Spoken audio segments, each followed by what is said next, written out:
Dan pada kesempatan kali ini saya diamanahi untuk menyampaikan sebuah tema yang sebenarnya tema ini adalah tema yang sangat umum dan sudah sering kita dengar dan sangat mudah untuk kita dapatkan di internet atau di kitab-kitab yang membahas tentang pembahasan kita kali ini, yaitu tentang Makanatus Sunnah An-Nabawiyah. Jadi kalau dalam bahasa Indonesianya Makanatus Sunnah An-Nabawiyah itu adalah kedudukan as-sunnah. Kedudukan ini dalam bahasa Arabnya ada makanah, ada manzilah. Kedudukan as-sunnah An-Nabawiyah. Ya. Yang pertama yang ingin kita sampaikan, kita lihat mukadimahnya. Allah Subhanahu wa taala berfirman, A'udzubillahi minasyaitonir rajim. Wa yauma nab'atsu fi kulli ummatin shahidan 'alaihim min anfusihim wa ji'na bika shahidan 'ala haula wa nazzalna 'alaikal kitaba tibyanan likulli syai' wa hudan wa rahmah wa busyra lil muslimin. Ya, Allah Subhanahu wa taala mengatakan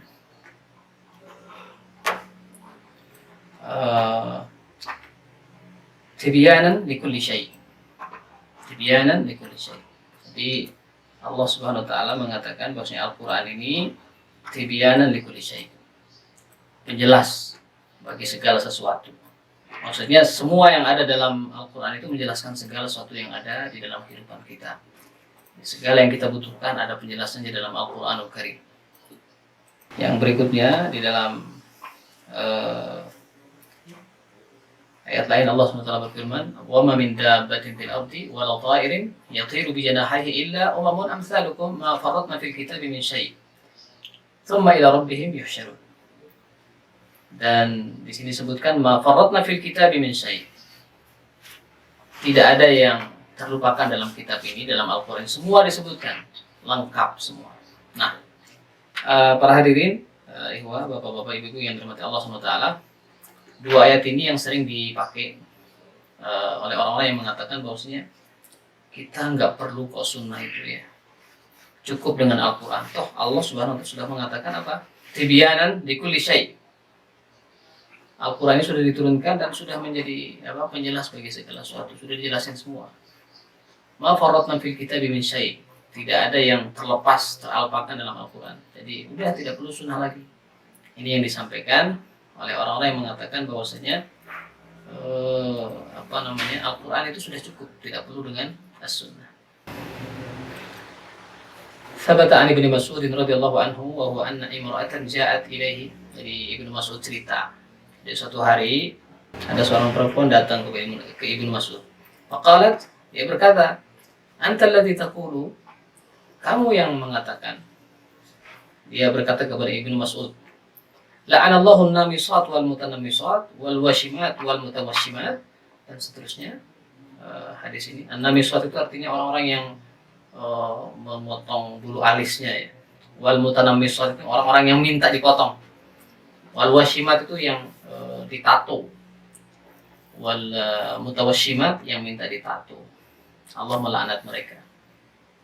Kamu yang mengatakan seperti itu. Ini kata wanita ini kepada Ibnu Mas'ud. Qala na'am. Ibnu Mas'ud mengatakan iya. Qalat fa inni qara'tu kitab Allah min awwalihi ila akhirih falam ajid fihi ma taqul. Saya sudah baca tuh Al-Qur'an dari awal sampai akhir itu, saya enggak dapetin ini larangan Allah Subhanahu wa taala tentang ini. Faqala laha, maka Ibnu Mas'ud mengatakan, "In kunta qara'tihi laqad wajadtihi." Kalau kamu sudah baca Al-Qur'an itu pasti kamu sudah dapatin jawabannya. Jawabannya apa? Maka Ibnu Mas'ud membaca, "A'udzubillahi minasyaitonir rajim. Wa ma ataakumur rasulu fakhudhuhu wa ma nahakum anhu fantahu." Qalat, "Bala, ya benar, saya pernah dapat itu." Terus apa selanjutnya? Qala, "Faqad sami'tu Rasulullah sallallahu alaihi wasallam yaqul." Sungguh saya pernah dengar Rasulullah mengatakan bahwasanya la'anallahu an-namisat wal mutanammisat wal washimat wal mutawashimat. Lebih kurang seperti itu, muttafaqun alaih hadisnya. Nah, Para hadirin yang dirahmati Allah SWT, ini dua mukadimah ini menjelaskan sebenarnya betul-betul kita nggak mungkin terlepas tidak menggunakan as-sunnah, hadis-hadis Rasulullah SAW. Jadi ketika kita ingin mengamalkan Al-Quran, kita tidak akan mungkin lepas dari as-sunnah.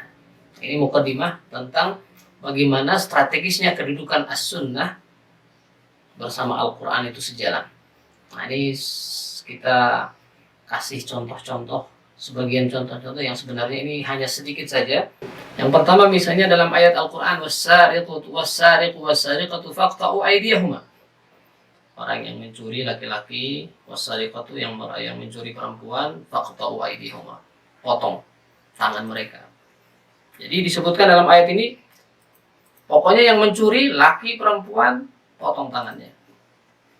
Nah, ini kalau kita hanya memahami hukum hanya dengan memakai ayat Al-Quran, maka ini subhanallah ini sangat bahaya. Maka disebutkan di sini misalun salih lidzalik fa inna as-sariqu fihi mutlaqun kayyid. Jadi di sini disebutkan dipotong ini ya pokoknya tangannya. Ini kan tangannya dari ujung sampai sini ya, sampai dari awal sampai ujung. Nah, terus kalau segala bentuk pencurian itu dipotong aja, mau sedikit mau banyak dan seterusnya, itu kan nggak dijelasin dalam Al-Quran. Fabayyanatis sunnah al-qawli al-awwal minhuma, maka dalam sunnah qauliyah disebutkan, dijelaskan, saya garis bawahi, la qat'a illa fi rub'i dinarin fasa'ida. Jadi yang dipotong tangannya itu hanya yang mencuri 1/4 dirham ke atas. Jadi kalau 1/4 dirham tinggal dikalikan aja dengan rupiah sekarang atau lebih. Nah itu baru berhak dipotong tangannya. Nah, terus yang berikutnya, terus potong tangan itu sampai mana? Nah itu dijelaskan dalam hadis Rasulullah SAW. Berikutnya disebutkan di sini dengan perbuatan atau yang fi'il, apa yang dilakukan dicontohkan langsung dari Rasulullah SAW, kama bayanatil akhar bi fi'lihi sallallahu alaihi wasallam atau fi'li ashabihi, dan perbuatan atau yang dilakukan yang dicontohkan oleh para sahabatnya juga dan ditakrir oleh Rasulullah SAW dan diakui dan dibolehkan. Fa innahum kanu yaqta'una yad as-sariq min indil al-mifsal. Jadi cuma potong ini ya, mifsal aja, di ujung ini aja. Nah, dan dikuatkan lagi famsahu biwujuhikum wa aydikum. Nah, ini penjelasan aydikum ini dalam tayammum ini adalah ketika Rasulullah mengatakan bahwasanya tayammum itu darbatul lil wajhi wal kaffain. Jadi kaffain ini kan begini. Ini aja yang jadi akhirnya yang dipotong itu ya. Contoh berikutnya Allah mengatakan apa? Wa qauluhu ta'ala alladziina aamanu wa lam yalbisu iimaanahum bidzulmin ulaika lahumul aman wa hum muhtadun. Jadi disebutkan dalam Quran surat Al-An'am, orang-orang yang beriman walam yalbisu imanahum, dan tidak mencampur aduk keimanan mereka bidzulmin, dengan kezaliman. Ulaika lahumul aman wa hum muhtadun. Faqad fahima ashabun Nabi sallallahu alaihi wasallam qauluhu bidzulmin. Jadi di para sahabat mengatakan, secara umum para sahabat memahami bahwasanya bidzulmin di sini adalah kezaliman. Maka para sahabat mengatakan, gimana mungkin kita ya Rasulullah tidak berbuat kezaliman? Semua kita berbuat kezaliman. Maka penjelasan dari hadis Rasulullah SAW tentang ayat ini adalah innana, disebutkan ya Rasulullah innana lam yalbas imanuna bidzulmin. Faqala sallallahu laisa bidzalik. Bukan itu maksudnya. Innama huwa syirk. Jadi zulm ini, az-zulmu di sini adalah kesyirikan. Dan itu yang disebutkan dalam Al-Quran, inna syirka la zulmun azim. Nah, ini kalau tidak ada hadis yang menjelaskan, maka akan maknanya tidak akan jelas. Nah, Ibnu Mas'ud mengatakan, para hadirin, ibu-ibu, bapak, bahwasanya ini para sahabat kibar, abarruhum wa a'maquhum aqlan, gitu ya, dan lebih takwa dan paling luar biasa ilmu pengetahuannya tentang keagamaan itu mereka saja kebingungan makna, tidak tahu, nggak paham itu makna kezaliman itu apa. Yang menjelaskan siapa? Sunnah. Kita lihat ayat berikutnya. Qauluhu ta'ala hurrimat 'alaikumul maitah wad dam. Allah mengharamkan, dalam Quran surat Al-Maidah ayat 3, Allah mengatakan, Allah mengharamkan mayyitah. Mayyitah itu bangkai. Wadam, dam itu artinya darah. Nah, ini kalau dibaca begini saja lalu dipahami, Allah mengharamkan bangkai dan darah, semua darah. Nah, dalam hadis langsung Rasulullah SAW menjelaskan bahwasanya inna fabayyanatis sunnah al-qawliyah anna maitatal jarad was samak wal kabid tahal min ad-dami al-halal atau min ad-dami halal. Jadi ada dua disebutkan di sini uhillat lana maitatani wa daman. Jadi ternyata Rasulullah mengatakan telah dihalalkan dua bangkai dan dua darah. Apa itu dua bangkai itu? Samak dan jarad. Jarad itu belalang. Samak itu ikan. Dalam riwayat lain mengatakan al-hut. Nah, al-kabid itu hati. Tohal itu limpa, itu kan darah. Nah, itu disebutkan oleh Rasulullah itu halal. Padahal ayat di atas mengatakan apa? Hurrimat alaikumul maitata wad dama. Telah diharamkan bagimu al-maitah wad dama. Al-maitah itu artinya bangkai dan darah. Nah, ternyata Rasulullah SAW menjelaskan bahwasanya tidak semua seperti itu. Luar biasa. Kalau tidak ada sunnah yang menjelaskan, Masya Allah. Qauluhu ta'ala wa idza darabtum fil ardi falaysa 'alaikum junahun an taqsuru minas shalah in khiftum ay yaftinakum alladziina kafaru. Jadi surat ayat An-Nisa ayat 101 ini para hadirin yang dirahmati Allah Subhanahu wa taala menjelaskan tentang hukum mengqashar dan menjamak salat, mengqashar salat. Falaysa 'alaikum junahun an taqsuru. Kalau kamu musafir, kamu pergi bepergian, lalu boleh kalian untuk mengqashar salat kalian in khiftum. Tapi ada sambungannya kalau kalian takut.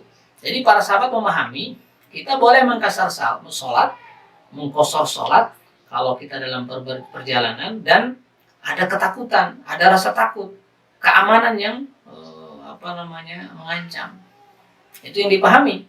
Maka dalam hadis dikatakan Rasulullah menjelaskan dalam sunnahnya bahwasanya Rasulullah mengqashar salatnya padahal tidak dalam keadaan takut. Maka ketika mereka melihat Rasulullah seperti itu, para sahabat mengatakan, kenapa kita mengqashar salat?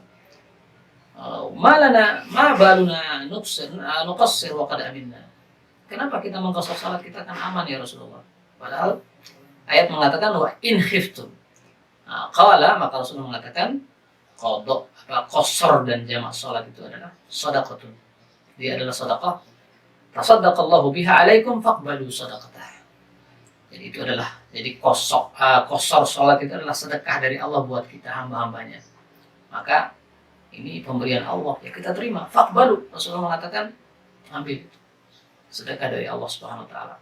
Jadi bagi orang yang berperjalanan, musafir itu dianjurkan untuk mengqashar karena itu adalah sedekah dari Allah. Yang berikutnya, qaulu ta'ala qul la ajidu fima uhiya ilayya muharraman 'ala ta'imin yat'amuhu illa an yakuna maytatan aw daman masfuha aw lahma khinzirin fa innahu rijsun aw fisqa wa hilla li ghairi Allah bih.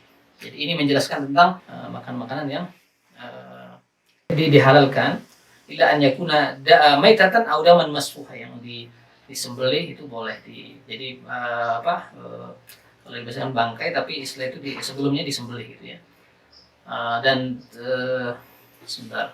Summa ja'atis sunnah fa hurrimat asya' lam tuzkar fiha. Ayat ini menjelaskan tentang makanan-makanan yang dilarang oleh Allah Subhanahu wa taala. Lalu sunnah menjelaskan tentang bahwasanya ada selain ini makanan-makanan yang diharamkan juga. Disebutkan di sini misalnya kullu dhi nabin minas siba. Jadi seluruh binatang buas yang punya taring. Wa kulli dhi makhlabin minat tayr. Jadi yang burung-burung yang punya taring, yang punya bukan taring cakar yang mencakar gitu. Itu haram dimakan. Dan di ayat hadis lain juga ada riwayat lain mengatakan innallaha wa rasulahu yanhayanakum. Allah dan Rasulnya melarang kalian untuk apa? Memakan anil humuril insiyah. Unsiyah. Ya, humur itu artinya himar. Himar unsiyah itu artinya himar yang jinak. Ya. Fa innaha rijsun. Dia adalah makanan yang keji. Jadi pas suatu saat ada perang, para sahabat itu sedang masak ini humur al-unsiyah. Lalu Rasulullah SAW datang melihat tuh ada ngebul gitu ya, ada ngebul ayah naon ya gitu ya, ayah nuju masak naon, masak al-humur al-unsiyah. Maka Rasulullah mengatakan sok kita lempar kita makanan ini. Gitu. Hadirin yang dirahmati Allah Taala, sedikit lagi materinya. Ayat-ayat yang saya ingin bacakan tentang betapa Al-Quran itu tidak akan mungkin lepas dari As-Sunnah, dan As-Sunnah luar biasa kedudukannya. Allah SWT mengatakan ma'afa Allahu ala rasulih min ahli qura falillahi wa lirrasuli wa lidhil qurba wal yatama wal masakin wa binis sabil kay la yakuna dulatan bainal aghniya minkum wa ma atakumur rasul fakhudhuhu wa ma nahakum anhu fantahu. Jadi apa yang datang dari Rasul maka ambil, wa ma nahakum anhu fantahu. Apa yang dilarang oleh Rasul maka jangan kerjakan. Ya, berikutnya Allah mengatakan wa ma kana lil mu'minin wa la mu'minatin idza qada Allahu wa rasuluhu amran ay yakuna lahumul khiyara min amrihim wa may ya'sillaha wa rasulahu faqad dhalla dhalalan mubina. Jadi orang yang memaksiati Allah dan Rasulnya sungguh telah dhalla dhalalan mubina, sesat yang nyata. Jadi lihat kedudukan Allah dan Rasulnya, dan bagaimana tentu maksudnya ini adalah sunnah. Yang berikutnya adalah mayyuti'ir rasul faqad ata'a Allah wa man tawalla fama arsalnaka 'alaihim hafizah. Orang siapa yang taat kepada Rasul maka telah taat kepada Allah. Jadi ketika kita melaksanakan apa yang disebutkan dalam sunnah, dijelaskan dengan sunnah, itu sama dengan ketaatan kepada Allah. Lanjut, yang terakhir, di kedudukan as-sunnah an-nabawiyah ini, yang pertama adalah sebagai sumber hukum kedua setelah Al-Quran, yang kedua sebagai penjelas dari Al-Quran. Penjelas ini maksudnya menjelaskan hukum-hukum yang memang tidak dijelaskan dalam Al-Quran. Allah memerintahkan kita sholat, aqimus shalah wa atuz zakat, tapi kita tidak tahu bagaimana cara sholat. As-sunnah yang menjelaskan. Penjelas ini juga berarti dia sunnah ini datang dengan hukum yang tidak dijelaskan di dalam Al-Quran. Itu juga masuk di dalam kategori penjelas. Yang berikutnya al-sunnah ini luar biasa sebagai penguat hukum yang datang dari Al-Quran. Ini mungkin yang dapat saya sampaikan sebagai mukadimah. Subhanallah, yang benar datang dari Allah SWT dan yang salah datang dari saya sendiri. Aku lakukan hadza wa astaghfirullahaladzim. Wassalamualaikum warahmatullahi wabarakatuh.